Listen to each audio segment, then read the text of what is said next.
Pemirsa, seperti diketahui bersama, pemilih dari kalangan milenial sangat banyak dalam pemilu tahun 2024. Untuk itu, sudah saatnya program-program yang dimiliki oleh calon pemimpin Bali harus bisa menempatkan anak muda menjadi prioritas.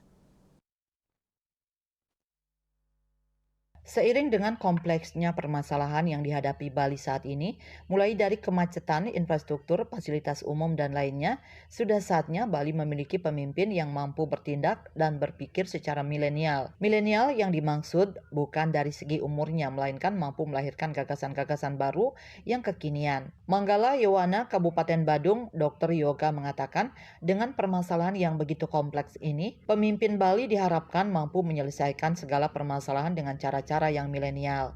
Dikatakan bahwa dalam Pilkada serentak tahun 2024 ini, jumlah pemilih milenial mencapai lebih dari 50%. Sehingga sudah saatnya program-program yang dimiliki oleh calon pemimpin Bali harus bisa menempatkan anak muda menjadi prioritas.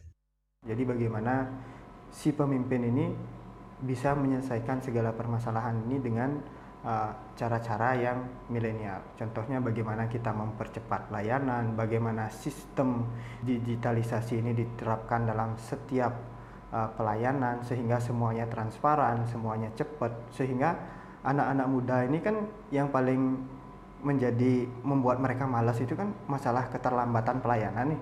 Jadi yang rasa dengan sistem digitalisasi yang diterapkan itu pasti akan membuat anak-anak muda ini merasa terlayani dengan baik. Kemudian bagaimana juga si pemimpin ini bertindak secara milenial. Jadi setiap program-program yang pemimpin punya ini harus bersifat kepada kita anak-anak muda, karena kita anak-anak muda ini memiliki 50% lebih suara yang ada saat pilkada yang akan datang ini. Jadi Tiang rasa bukan hanya berpikir tapi harus bertindak secara milenial. Jadi semua program yang dimiliki seorang pemimpin ini harus dan bisa menempatkan anak-anak muda ini menjadi prioritas.